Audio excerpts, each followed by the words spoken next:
Hablar de comunicación es algo complejo. Es algo complejo, nos comunicamos todos los días y cada vez estamos inventando nuevas formas de cómo comunicarnos. Esta parte que vamos a analizar es acerca de la adecuación, coherencia, cohesión en el discurso. Cuando una persona está frente a un público, disertando un tema, expresando sus pensamientos, opiniones, sentimientos y sus ideales. ¿Qué busca con su discurso? Generalmente toda persona que dicta un discurso busca algo. Las grandes celebridades a lo largo de la historia, pues el origen del discurso viene desde Grecia, Atenas, Grecia, la cuna de la civilización, de la democracia hace 2000 años. Entonces de ahí se origina el discurso, con los grandes personajes, celebridades como Sócrates, Platón, Aristóteles, Demócrito, etcétera, todos los demás. Pero cuando hacemos discurso tenemos que hacer una adecuación de palabras, tenemos que combinar las palabras, tenemos que tener coherencia y cohesión con lo que decimos. Coherencia significa antes de la herencia. ¿Qué hay antes de la herencia? Eso significa coherencia, y cohesión es de estar seguido de. Pero cuando estamos hablando, aquí estamos hablando directamente del discurso, que es el tema a analizar, el tema central de nuestra temática, el discurso. Cuando hablamos, ¿por qué tengo que dar un discurso? Si doy un discurso porque soy alguien importante, quizás pueda, un líder, presidente, no sé, presidente de la ONU, puede ser también. Estoy dando un discurso. ¿Sobre qué temática? No sé, hay mucho sobre qué hablar. ¿Por qué nos dicen que tenemos que tener adecuación al momento de hablar? ¿Por qué el texto? ¿Por qué los libros, las personas que se dedican a escribir reglas, cómo dictar discursos, cómo formular un discurso, cómo escribir un discurso, en qué momento clasificar los discursos? Porque un discurso tiene que ir de acuerdo al público, no podemos crear un discurso polifacético que va a ir a todos, también, pero cuando generalmente están los discursos hay un público específico. Entonces el público general, un público académico o crítico, o un grupo de jueces, estoy defendiendo una tesis, puede ser un discurso también, defiendo mi punto de vista. Tenemos muchos ejemplos de las personas que se han dedicado a hacer discurso a lo largo de la historia. Sería, si pudiésemos viajar en el tiempo, viajar en el tiempo, quizás llegaríamos a preguntarle a Gandhi cómo hacía para formular sus discursos, cómo lo hacía, de dónde venía todo eso. Podríamos preguntarle también a Nelson Mandela cómo le hizo para llegar a ser presidente de Sudáfrica en sus discursos. Podríamos preguntarle cómo realizó sus discursos.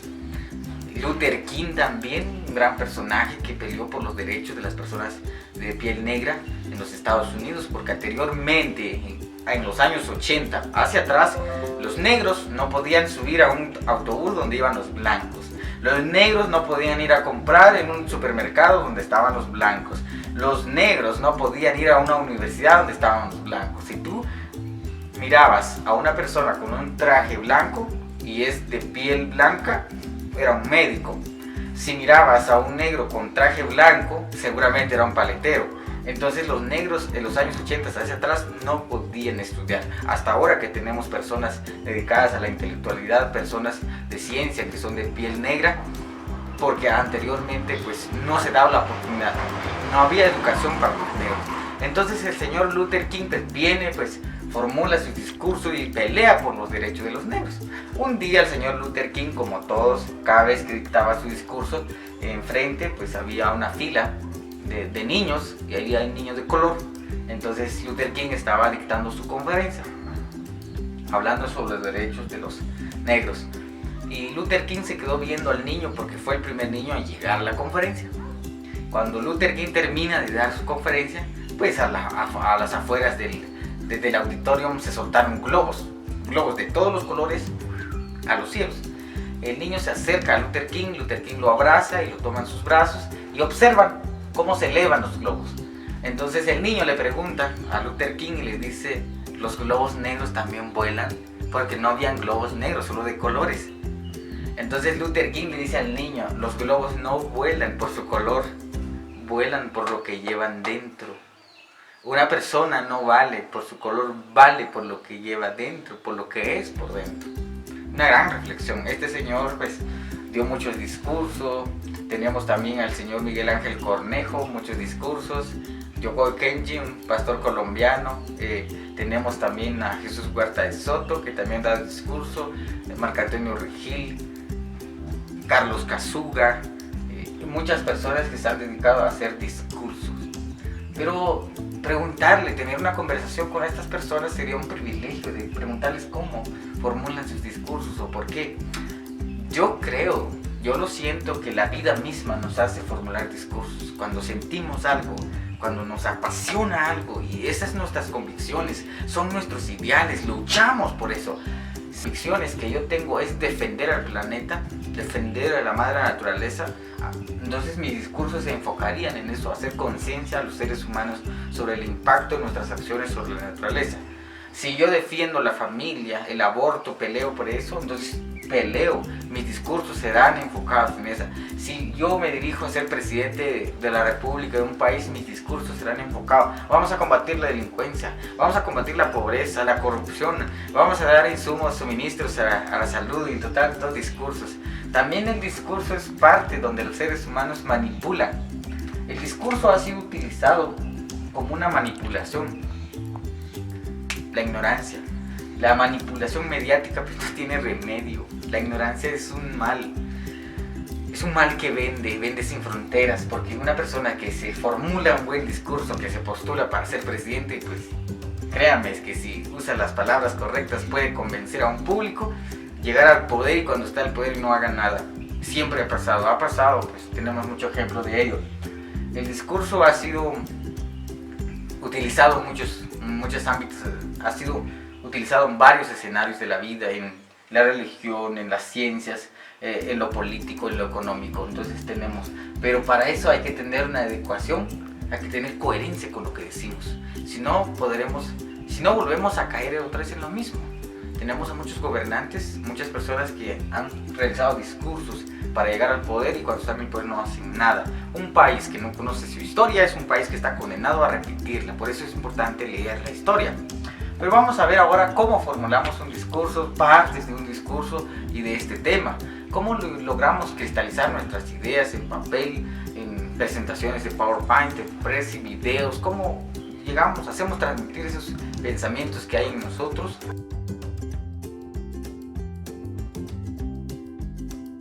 Estamos hablando acerca del discurso. Para realizar el discurso necesitamos un público a donde dirigirnos, un público principal. Elementos del discurso: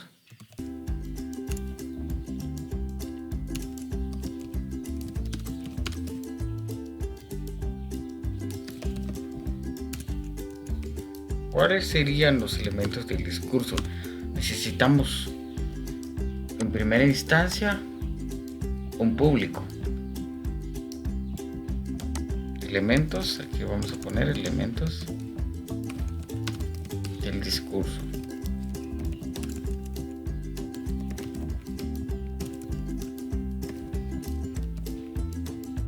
Un público en primera instancia. No.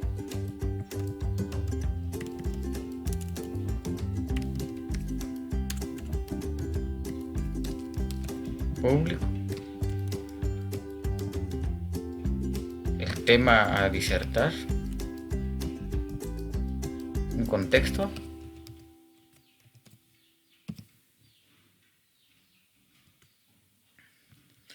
Vamos a analizar estos tres. Hay más elementos del discurso, pero nos faltó el individuo.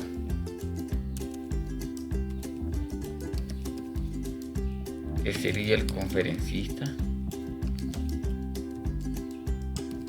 disertante,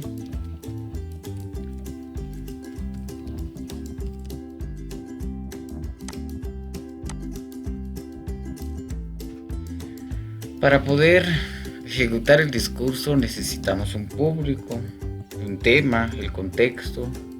El contexto es el lugar, la época también para poder realizarlo, y el individuo, que es el encargado de hacer llegar el mensaje. El público, existen varios tipos de públicos. general, un público científico, crítico, académico,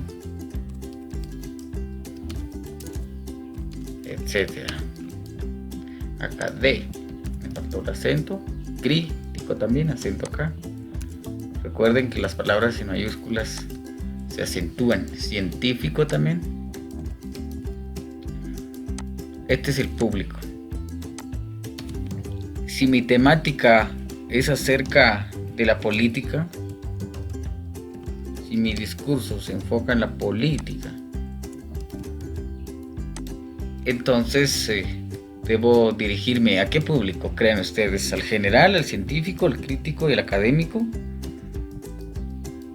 Si hablo de política, me dirijo directamente al público general, porque en el general la mayoría son personas sin letras, personas no con grados académicos altos.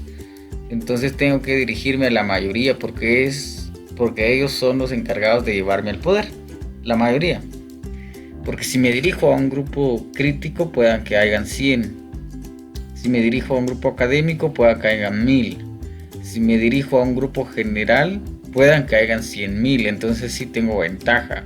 Entonces mi discurso se encarga de dirigir. Entonces mi discurso está dirigido a esas personas, a la mayoría, porque son ellos los que me van a llevar al poder. Si mi discurso es sobre el medio ambiente, debo dirigirme quizás al público científico y académico. Y entonces el público, pues hay una clasificación a qué tipo de público debo dirigirme para así también planificar mi discurso, mis argumentos, porque no puedo dirigirme a un público científico si yo desconozco muchas cosas. Puedan que estando en el escenario alguien del público se levante y diga eso no es así, qué vergüenza para mí. Entonces debo estar preparado, eso es el discurso. El contexto también puede ser,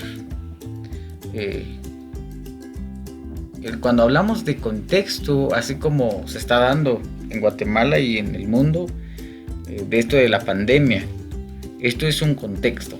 Los discursos aquí cambian, esto es un contexto. Si estamos en Navidad también es un contexto. El contexto no siempre tiene que ser el lugar donde se está disertando. Tiene que ver también si es un discurso en radio, en televisión o en un público presencial. Cambia totalmente. Entonces el contexto puede ser la radio, televisión, un canal de YouTube,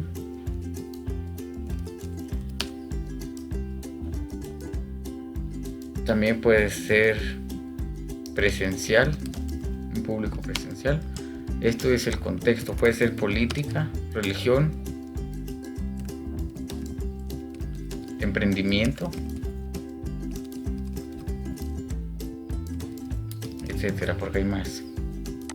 El contexto de la radio, televisión, YouTube, presencial, entonces cambia. No es lo mismo estar hablando en radio que en televisión, que un video grabado y lo alojamos a YouTube, o estar directamente con el público. No es lo mismo. Si estoy en público, pueda que las personas me cuestionen al final, después del discurso, pues haya un debate, una cuestión, o preguntas también, puedan que sí se pueda dar, siempre se ha dado en el discurso.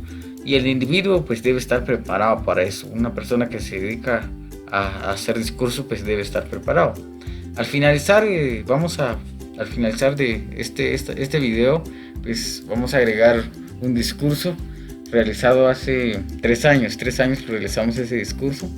Es corto, donde hablamos sobre cultura general, sobre educación, economía y sobre disciplina también propiamente de lo que necesitamos como sociedad guatemalteca.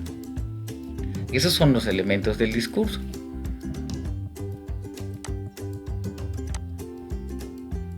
¿Por qué hacer discursos?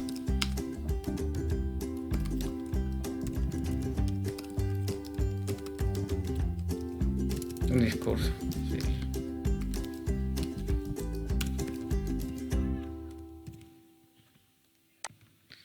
Dos palabras. Gratitud e inconformidad.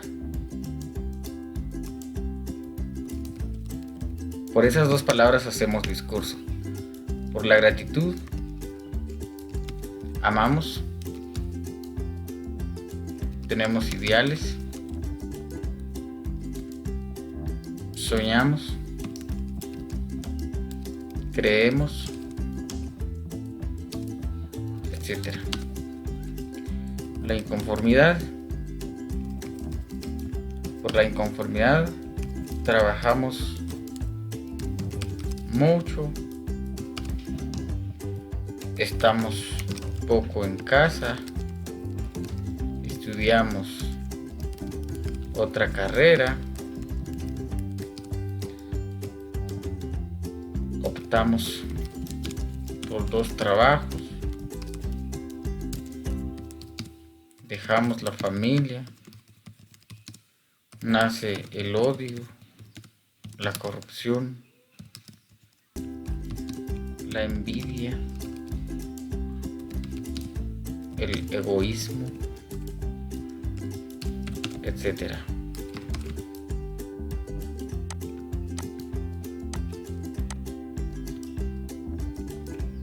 Estas dos palabras hacen mover al mundo. ¿Por qué hacer un discurso? Por la gratitud e inconformidad.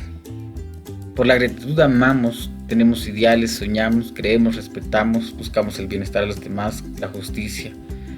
Por la inconformidad pues nacen los problemas sociales, trabajamos mucho, estamos poco en casa, estudiamos otra carrera, optamos por 2 trabajos, dejamos la familia, nos vamos a otro país a buscar mejores oportunidades de vida, el sueño americano, entre ellos eso, nace el odio, la corrupción, la envidia, el egoísmo, 2 palabras que hacen mover al mundo.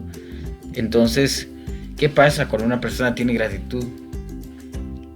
Pues busca el bienestar de otras personas. Pero ¿qué pasa cuando hay inconformidad? O sea, nací en Guatemala, pero estoy inconforme de que hay mucha pobreza. Soy grato porque yo tengo un techo donde pasar la noche. Soy grato porque hoy he cenado ya, pero soy inconforme porque hay más de 1 millón de niños. Vamos a aumentar.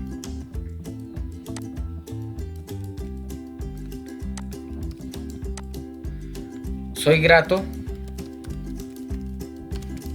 porque tengo un techo, comida, familia, pero inconforme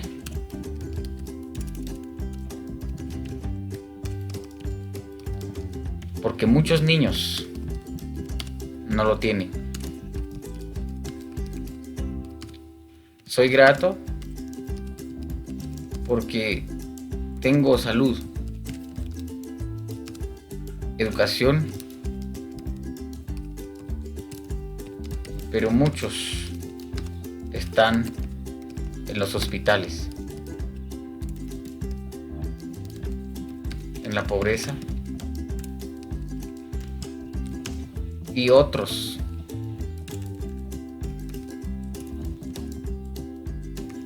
toman decisiones por ellos.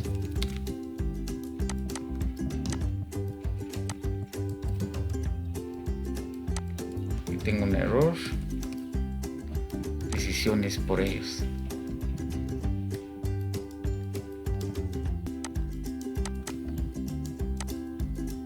Soy grato porque puedo trabajar, pero otros no lo pueden hacer. Soy grato porque tengo sueños e ideales,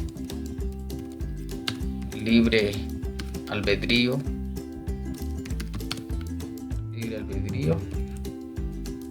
libertad, pero muchos no lo tienen. Uno de los países donde aún se tiene esclavitud humana es Libia. Libia es uno de los países donde aún las personas son vendidas. Si yo crecí con mi familia. Nosotros somos 12 hermanos. Soy el número 7, tengo la dicha de ser el número 7. Pero de los 12 hermanos, pues, como crecimos en Guatemala, pues si hubiésemos crecido en Libia, entonces mi padre no es capaz de alimentarnos a los 12. Entonces tiene que vender a 2 o 3 de mis hermanos para poder alimentarnos a nosotros. Eso es uno. Otro es de que el poder, la cohesión de un gobierno con su tiranía, pues busca todavía mantener la esclavitud en esos países. Y es lamentable saber eso del hombre, cómo es capaz el hombre de hacer eso, ni siquiera los animales hacen. Y todavía nos creemos superiores. Entonces ahí nace la idea de crear discursos, de comunicar a las personas lo que sentimos, lo que pensamos, de demandar cosas que no nos gustan, de denunciar las cosas que nos afectan, de sacarlo a la luz, decirle a la gente por qué debemos vivir, cuáles son nuestros ideales, dónde encontramos esencia de nuestras acciones. Eso de ahí nace la gratitud y la inconformidad. Por eso hacemos discursos.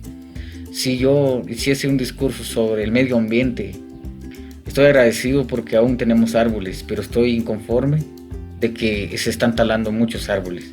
Estamos provocando mucha basura, el calentamiento global. Soy grato porque tengo vida, inconforme, pero soy grato porque tengo educación, inconforme porque muchos niños están siendo domesticados en las escuelas. Entonces eso es mi demanda, esa es mi denuncia, mi inconformidad, peleo por eso hago discursos. Entonces nace la idea de hacer discurso, de transmitir a las personas por qué debemos hacer las cosas, a dónde le apuntamos con lo que hacemos, qué debemos de hacer. Eso es hacer discurso. Es largo hablar sobre el discurso, pero muchas personas se han dedicado a hacer filosofía nada más. Necesitamos personas con valores latentes en sus estadías, impregnarles valores a los niños, por qué debemos pelear, pero no pelear con armas, pelear con la intelectualidad como lo hicieron los grandes personajes. Personas como Gandhi, como Luther King, como Lutero, como Mandela, como Confucio, como Jesucristo. Personas como eso necesitamos en nuestra estadía, en nuestra sociedad. Lamentablemente tenemos más líderes que influyen en lo negativo y no en lo positivo. Tenemos que tener en cuenta que líder no siempre significa bueno o malo. Vamos a notar eso. Líder no siempre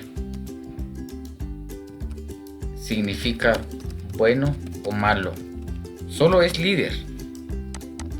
¿Y quién es un líder? Es una persona que tiene la capacidad de dar y de tener influencia sobre otros.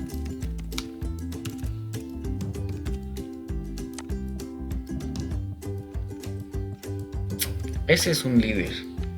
Es una persona que tiene la capacidad de dar y de tener influencia sobre otros. Líder no siempre significa bueno o malo. A veces nosotros decimos, nuestra sociedad dice, es que no hay líderes aquí. Cuando tenemos esa imagen pensamos un líder como Miguel Hidalgo, como Luther King, como Gandhi. No, también los narcotraficantes tienen líderes, la mafia tiene líderes. Entonces, ¿acaso esas personas no se mueven? También tienen líderes. El detalle es que es un líder que tiene influencia, pero una influencia que no la que queremos para nuestra sociedad. Necesitamos cosas positivas, porque de lo malo ya estamos impregnados en todos los rincones. Necesitamos hacer publicidad de lo bueno. Entonces el líder no siempre significa bueno o malo, solo es líder, tiene influencia sobre otras personas, tiene la capacidad de dar. Y lo que necesitamos hoy en día, líderes positivistas, optimistas, que busquen pelear por la verdadera pobreza, por la capacidad, por la educación, por la salud, por la seguridad, sobre todo por el bien ser, el bien hacer, el bien tener.